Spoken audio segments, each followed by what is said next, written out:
भक्तन की, श्री वृंदावन धाम की, सतगुरुदेव भगवान की। डॉक्टर संजय मिश्र जी, डॉक्टर चंद्रेश गुप्ता जी, राधे राधे महाराज जी। महाराज जी, आप कह रहे हैं कि किसी को दिखाया था इन्होंने, तो उन्होंने बोला, मेरे शारीरिक कष्टों को देखते हुए सुझाव दिया कि ये डॉक्टर हैं, कि आप मरीजों को जो निःशुल्क देखते हैं उनका प्रारब्ध भोग आपको ही कुछ अंश में भोगना पड़ रहा है, अतः आप चाहे कदापि नहीं, कदापि व्यर्थ की बातें हैं। निजकृत कर्म भोग सुन भ्राता, तुम्हारे पाप कर्म तुमको दंड दे रहे हैं, दूसरे के पाप कर्म थोड़ी दंड दे रहे हैं। व्यर्थ की बातें, लोगों के कहने तस्मात् शास्त्रम प्रमाणम थे कार्याकार्यो व्यवस्थित हो, शास्त्र प्रमाणित बात होनी चाहिए, मनमानी आचरण थोड़ी नहीं चाहिए, इसलिए व्यर्थ की बात, इस बात पर ध्यान मत दो जी। खुशबू कटारिया जी,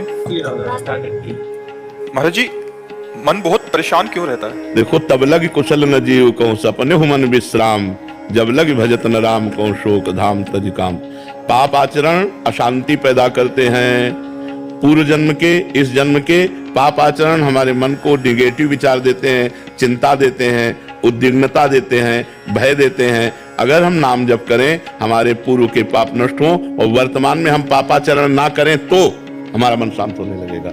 नाम जप करते हुए भी यदि वर्तमान में पापाचरण करोगे तो मन शांत नहीं होगा। पाप का फल है अशांति, दुख, चिंता, शोक, भय। ये कान खोलकर सुन लो, जितना है निगेटिव विचार, जितना है ओवर थिंकिंग, जितना है डिप्रेशन, ये सब पाप आचरण का फल है। मनमानी आचरण करो, मनमानी खान पान करोगे तो तुम्हारा निगेटिव विचार, इतना निगेटिव विचार कि तुम्हें सुसाइड करने के लिए तैयार कर देगा। तुम्हारे ही कर्म तुमको तुम्हारे हाथ से मरवा डालेंगे। आप सोचो, मरने से कितना भय लगता है, लेकिन निगेटिव विचार इतना बढ़ा, पाप इतना बढ़ा कि हम अपने हाथ से अपने आप को शूट कर लिए। फिर क्या है? दुर्गति ही दुर्गति तो है। इसलिए हम कह रहे हैं, मन को यदि शांति चाहते हो, विश्राम चाहते हो, जो चाहत है नित्य सुख, अरु मन को विश्राम, हित ध्रुव हित सो भजत रहो पल पल श्यामा श्याम, श्यामा श्याम, श्यामा श्याम। अभी आनंद आ जाएगा। पापाचरण रोको, भगवान नाम जप करो, पवित्र आहार करो, अभी आनंद आ जाएगा। नहीं करोगे तो फिर अब यही तो चल रहा है, पूरा संसार अशांत है, तुम ही थोड़ी अशांत हो। आप सब अपने अंदर देखो, यदि भगवान का भरोसा नहीं, भगवान का भजन नहीं, तो अशांत हो। आप देख लो, वो अशांत से कुतः सुखम, जो अशांत है वो सुखी कैसे हो सकता है? इसलिए नाम जप करो, भोजन पवित्र रखो, आचरण पवित्र रखो। ये मुर्गा मुर्गी, बकरा बकरी, अंडा, इन खाने से कोई बलवान नहीं बनता, इनसे कोई सुखी नहीं होता है। सब पापाचरण है, कुछ नहीं है। जीभ के नीचे गया सब मल हो गया। होश में हो जाओ, गंदे आचरण छोड़ दो, हमारी बात मान लो। जैसे तुम मुर्गा को काट के खा रहे हो, ऐसे काल तुम्हें काट के फेंक देगा। उसके सामने किसी की बस नहीं चलती। होश में अगर तुम जीवों को जलाओगे, काटोगे, मारोगे, खाओगे, बेविचार करोगे, गंदे आचरण करोगे, अशांत रहोगे, दुखी रहोगे, और बाद में तुम्हारा विनाश होगा, नाश होगा बहुत बुरी तरह। इसलिए हमारी प्रार्थना मान लो कि अच्छे आचरण करो, किसी जीव को दुख मत दो, और गंदे भोजन से बचो। गंदा भोजन बुद्धि को भ्रष्ट करता है। तो हमको भोजन पवित्र, आचरण पवित्र, तब शांत मन होता है। ऐसे थोड़ी शांत हो जाता है। मन अशांत तभी है, कोई पापाचरण हो रहा है और भगवान नाम जप नहीं हो रहा, इसलिए है। मन अशांत हो जाएगा यदि तुम्हारे द्वारा पाप होगा, यही दंड है। शुभम रावत जी, शेरवंश महाराज जी। महाराज जी, क्या जो ईश्वर के प्रति भाव प्रकट होता है वो अपने आप होता है, या हम स्वयं चुनते हैं कि वे मेरे क्या हैं? जब हमारी धरा होती है, जैसे हमारे सतोगुण है, हम भजन कर रहे हैं तो अच्छे अच्छे भाव आएंगे। अगर हमारा रजोगुण बढ़ गया तो भोग भाव आएंगे, गंदे भाव, भोगने वाले, जो इंद्रियों के भोग संबंधी हैं। और यदि तमोगुण तो निद्रा, आलस्य, प्रमाद, हिंसा, द्वेष, ऐसे भाव आएंगे। तो ये तीन गुणों के अंतर्गत अभी भाव आ रहे हैं। अभी त्रिगुणातीत थोड़ी भाव आ रहा है। सतोगुण हुआ तो अच्छे भाव आ गए, रजोगुण हुआ भोग भाव आ गए, तमोगुण आया निद्रा, आलस्य, प्रमाद आ गया, द्वेष भाव आ गया, हिंसा भाव आ गया। ये गुणों के अंतर्गत चल रहे हो, अभी कोई गुणातीत थोड़ी हुए। तो नाम जप करो, अच्छा भोजन करो, अच्छे आचरण करो, अपने आप गुणातीत हो जाओगे, तब स्थायी भाव आएंगे। अभी स्थायी भाव थोड़ी, कभी अच्छा भाव, कभी बुरा भाव, कभी वैराग्य तो कभी भोग। ये मन की ऐसी चंचलता चलती रहती, कोई स्थायी तो है नहीं। स्थायी तब होगी जब अच्छा भोजन करो, पवित्र आचरण करो, नाम जप करो, तब। ये नींव है। चाहे मंदिर बनाओ, चाहे घर बनाओ, अगर नींव मजबूत है तो तुम्हारा घर अच्छा, तुम्हारा मंदिर अच्छा। तो चाहे संसार की उन्नति चाहो, चाहे भागवती की उन्नति चाहो, उसके लिए नींव अच्छी चाहिए। नींव पवित्र आचरण, पवित्र भोजन, पवित्र विचार। जहां देखो, आप कोई तीर्थ स्थान में तीर्थ स्नान करने नहीं जाता कि चलो भाई तीर्थ स्नान करे, दान पुण्य करे, भजन करे। पिकनिक मनाने जाते हैं। आए, होटल लिया, मौज मस्ती, गंगा किनारा, यमुना किनारा, पवित्र जगह, अपवित्र विचारों की भीड़ लग रही। अगर आप पवित्र भोजन पाओगे, ब्रह्मचर्य रहोगे, पवित्र आचरण करोगे, तो आप में जो बल आएगा वो मांस अंडा इससे थोड़ी आता है। तो सब गंदी बातें हैं, लोगों के समझ में नहीं आती। अगर आप ब्रह्मचर्य से हैं, पवित्र आहार करते हैं, भगवान का चिंतन करते हैं, तो आप में एक दिव्यता होगी, आप सबसे अलग होंगे। पर आज समाज बातें नहीं समझ रहा। ये हिंसा करने से, पाप करने से कहीं कोई बलवान नहीं हो जाता है, और हो जाओ फिर तुम्हें दुर्दशा जो तुम्हें भोगनी पड़ेगी, फिर दुर्दशा भोगनी पड़ती है। जो जीवों को कष्ट दे करके अपने शरीर को मोटा करता है, वही शरीर उसके लिए दुखद हो जाता है, सोचने लायक नहीं रहता। हाथ पैर बुढ़ापा से आएगा ना, फिर उठने लायक नहीं रहता। इसलिए हम कह रहे धर्म से चलो, सत्य से चलो, पवित्रता से चलो, हमारी बात मान लो। ना मानोगे तो आपका रास्ता अधर्म की तरफ जा रहा है, जहां अशांति है, जहां दुख है, जहां शोक है। इसलिए नाम जप करो, पवित्र आचरण से रहो। शिखा जी दिल्ली से। राधे राधे महाराज जी। महाराज जी मेरी भी दोनों किडनियां खराब है, कहीं ना कहीं मैंने इसको स्वीकार कर लिया है। महाराज जी ये कह रहे हैं कि आप विचलित हो जाते हैं जब शरीर बिल्कुल साथ नहीं देता। नाम जप करने का तो प्रयास कर रही हूँ, बट आपका प्रवचन सुनती हूँ तो ठीक रहती हूँ। फिर महाराज जी इस स्थिति में महाराज जी कैसे? देखो किसका है, एक बार तो ये स्वीकार करना कि मुझे मरना है, ठीक है। राइट टाइम मरना है, जब मरना है, बीच में मरना नहीं। और राइट टाइम में मरने के लिए किडनी हो या ना हो, दोनों बात सोचो। किडनी स्वस्थ है तो राइट टाइम जो तुम्हारा है उसमें मरोगे कि नहीं मरोगे, और किडनी अस्वस्थ है तो भी उसी में मरोगे। हमें चिंता क्या करनी है, उचित औषधि लेते रहिए, जो रोग के अनुसार हमें खान पान है उसका थोड़ा संयम रखिए, और नाम जप करते रहिए, प्रसन्न रहिए। मरना 100-200 बार तो है नहीं, एक बार मरना। जिसका जिस समय मरना लिखा है उसी समय मरेगा।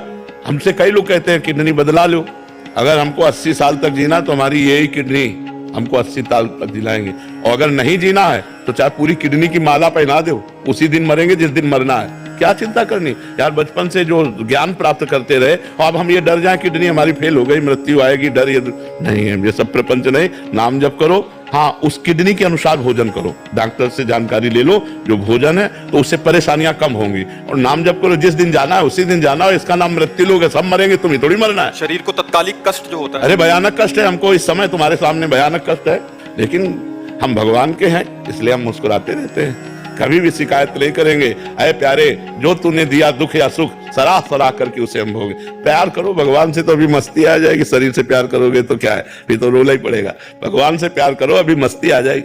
हम मस्त क्यों रहते हैं, क्योंकि प्रभु से जुड़े हैं। अगर अभी हमारा निगेटिव चिंतन हो जाए तो अभी हम डाउन हो जाए, अभी निगेटिव आ जाए तो अभी हम परेशान हो जाए। हम सोचते ही रहे राधा राधा राधा राधा राधा, मस्त रहते। वही हम तुम्हें सिखा रहे कि भगवान का नाम लो और उचित भोजन, पवित्र आहार करो, जिससे आपको रोग अपना प्रभाव दिखा के प्रभावित न कर पावे, और औषधियां लेते रहो। जैसे डॉक्टर बताए, जब डायलिसिस का नंबर आए डायलिसिस, और जब मृत्यु का नंबर आ जाएगा तो मृत्यु हो जाएगी। क्या चिंता करना है यार, एक बार मरना है, सबको मरना है, इसका नाम ही है मृत्यु लोग। यहाँ सब मरना ही है, अपने अपने समय पे सब मर जाएंगे। तो हमारा जब समय आएगा तो हम चले जाएंगे। बस राधा राधा जपो, अच्छे कर्म करो, दूसरों को सुख पहुंचाओ।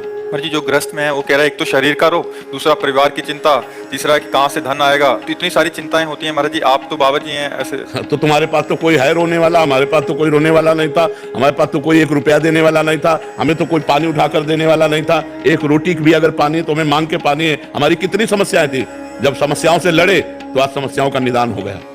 पूरे जीवन में 8-8 दिन 10-10 दिन भोजन नहीं, किडनी आज से थोड़ी खराब है। कितनी समस्या, 1800 की दवा लिखी गई तो 5 पैसा नहीं, हमारे पास 1800 की बात क्या।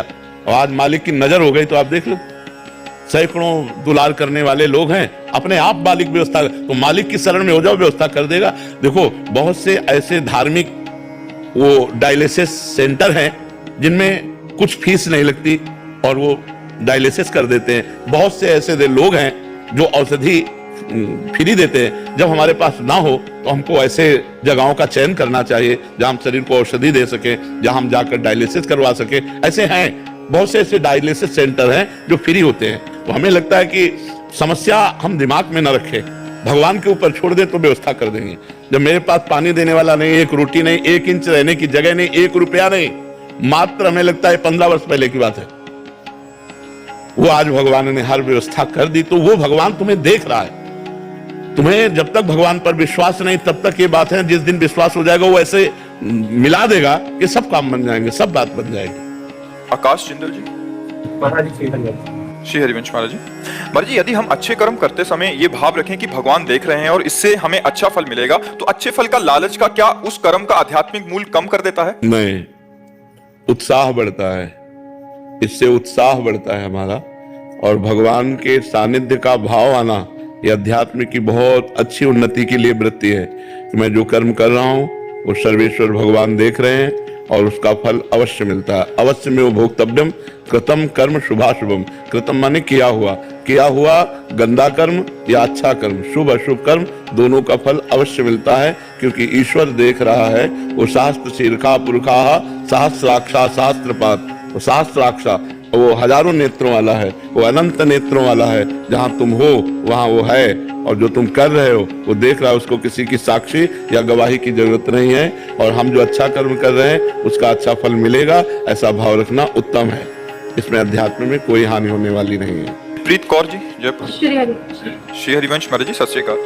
महाराज जी, आपने एक सत्संग में बताया था कि आत्मा और मन अलग अलग होते हैं, और ये भी कहा था कि जब आत्मा किसी नए शरीर में जन्म लेती है तो उसे अपने पिछले कर्मों के अनुसार सुख दुख या सफलता असफलता भोगनी पड़ती है, यानी प्रारब्ध को भुगतना पड़ता है। लेकिन हमारा सवाल ये है कि जब आत्मा और मन अलग है तो मन तो शरीर के साथ ही खत्म हो जाता है। किसने कहा ये किसने कहा कि मन खत्म हो जाता है? मन खत्म हो जाए तो मोक्ष की प्राप्ति हो जाए। स्थूल शरीर छूटता है, मन सूक्ष्म शरीर में है। सूक्ष्म शरीर कारण शरीर को लेकर आत्मा जाता है। वही नए जन्म में तो पूरा का पूरा सृष्टि का जितना भी संचालन है उसमें जो गुण के कर्म दोष हैं, जो प्रारब्ध भोग, मन ही तो भोगता है। आत्मा तो निर्लेप निर्विकार सच्चिदानंद है। उसे कौन भोग या कौन सुख या कौन दंड छू सकता है? नैनम छिन्दन्ति शस्त्राणि नैनम दहति पावका न चैनम क्लेदयन् त्यापो न शोष्यति मारुतः। आत्मा को अग्नि जला नहीं सकती, वायु सुखा नहीं सकता, जल गीला नहीं कर सकता, अर्थात वारुणेय अस्त्र आग्नेय अस्त्र ये सब प्रयोग में नहीं आ सकते, आत्मा तक नहीं पहुंच सकते। तो ये जो सुख दुख का भोक्ता मन है, यही बार बार आत्मा के साथ जन्म मरण लेता है। और यही मन जब भगवान में लीन हो जाता है तो वो भक्ति को प्राप्त हो जाता है, और जब आत्मा में लीन हो जाता है तो मोक्ष को प्राप्त हो जाता है। जब तक ये लीन नहीं होता तब तक ये जन्म मरण चक्र चलता रहता है। विषयों का चिंतन करने से मन बंधन युक्त, और भगवान का चिंतन करने से मोक्ष युक्त होता है। तो विषय चिंतन से मन को हटाकर जब भगवान में लगाते हैं तो मन अमना हो जाता है, कोई कामना नहीं रहती। सकल कामनाहीन जे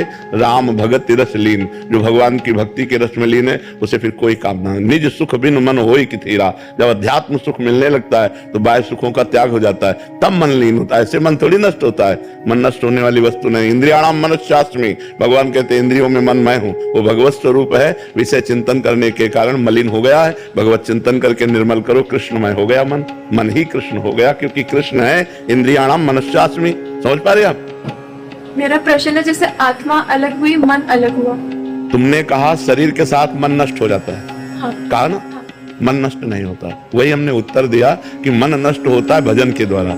जब हम भजन करते हैं भगवान का तो मन अमना हो जाता है। मन की सत्ता है कामना, कामनाएं उत्पन्न होना है मन की सत्ता है, संकल्प विकल्प। और जब संकल्प विकल्प होना बंद हो जाता है तो मन ही श्री कृष्णमय हो जाता है। तो श्री कृष्णमय मन आत्मस्वरूप, आत्मस्वरूप मन ब्रह्ममय। तो जो आत्मा वही मन हो जाता है, मतलब मन आत्म तत्व में लीन हो गया। जैसे तरंग है ना, तो समुद्र की ही है ना, हम उसको समुद्र नहीं कह सकते, तरंग कहेंगे। समुद्र अलग है और तरंग अलग है, लेकिन क्या अलग है क्या? उसी की है। और जहां वायु विकार नष्ट हुआ तो आप तरंग नहीं कह सकते, समुद्र ही हो गया कि नहीं? तो ऐसे मन में जो माया का विकार है, जब तक विकार है तब तक वो मन है, और जहां विकार खत्म हुआ तो जैसे तरंग समुद्र हो गई, ऐसे मन आत्मस्वरूप हो गया। प्रियम वसु जी, राधा वल्लभ श्री हरिवंश महाराज जी। महाराज जी, हमने हर संत और आपके श्री मुख से भी सुना है कि गुरु और भगवान में गुरु की स्थान ऊपर है, पर देखो एक बात हम तुम्हें बताएं, किसका प्रश्न है? भगवान जैसे तो सिर्फ भगवान है, कोई नहीं है। हमारी बात समझना। तो हम स्थान इसलिए देते हैं कि भगवान के हृदय में रहने पर भी हमारी दुर्गति नहीं रुकी, लेकिन जब संत और गुरुदेव का सानिध्य मिला तो हमारी दुर्गति सदगति में बदल गई। हमारे बुरे आचरण छूटने लगे, अच्छे आचरण होने लगे, भगवान का भजन करने लगे, आनंद आने लगा। तो आनंद सिंधु के हृदय में रहने पर भी आनंद नहीं आ रहा था, लेकिन जब उनका दास मिला, उनका भक्त मिला, उनका सेवक मिला, तो आनंद की वृद्धि हो गई। तो मोरे मन प्रभु अस विश्वासा, राम ते अधिक राम कर दासा। लेकिन ये भाव है, भगवान के समान कोई नहीं हो सकता, फिर भगवान से अधिक होने की तो बात जाने दो। समझ पा रहे हो? गिरिराज जी भगवान ने उठाया, 21 किलोमीटर के हैं। एक गिरिराज जी की शिला कोई ऐसे उठा के देखे, 7 दिन 7 रात्रि 7 वर्ष के बालक थे नंदनंदन। उनकी समानता कोई कर सकता है? दावानल लग गया तो मुंह में पी लिया। एक कोबरा काट ले तो मरना निश्चित हो जाए यदि हमको सही समय पर औषधि न मिले। कालिया नाग के दह में कूद करके उसका मर्दन करके रमण द्वीप में, भगवान जैसा तो सिर्फ 6 दिन के थे। 6 दिन में मच्छर मारने की भी ताकत नहीं होती बालक में। और पूतना जैसी महान राक्षसी जो 6 कोस तक जिसका शरीर था कुल्हाड़ से काटा गया, ऐसी राक्षसी को 6वें दिन रंगा दिया भगवान ने। भगवान जैसे सिर्फ भगवान, भगवान जैसा तो कोई है ही नहीं। हाँ, मानी संख्या, सवाल हल करना ना, मानी संख्या मेरे पिता भगवान, मेरे भगवान से भी बढ़कर माता पिता हैं, मेरे गुरुदेव भगवान से भी बढ़कर मानी संख्या। जब मानी संख्या किया तो सवाल हल हो गया। मानी संख्या ये पत्थर की मूर्ति भगवान, मानी संख्या ये छवि भगवान, मानी संख्या ये भगवान। जहां एक जगह मानना शुरू करो और सब जगह उसी को फैला दो, अपनी भावना को, मुक्त हो गए। देखो एक जगह गुरु माना जाता है और फैला सब जगह दिया जाता। अखंड मंडलाकारम, अखंड मंडलाकारम व्याप्तमेन चराचरम, चराचर में मेरा गुरुदेव व्याप्त है, तो सब भगवान है। व्याप्तमेन चराचरम तत्पदम दर्शितमेन तस्मै श्री गुरुवे नमः। जो गुरुदेव भगवान चराचर में व्याप्त है, मैं नमस्कार करूं। ये मानी संख्या, ये गुरुदेव शुरू किया एक जगह से और फैला दिया पूरे विश्व में, और पूरे विश्व में विश्वात्मा भगवान ही है। दूसरा वही गुरु है, वही शिष्य है, वही इन्हीं का सारा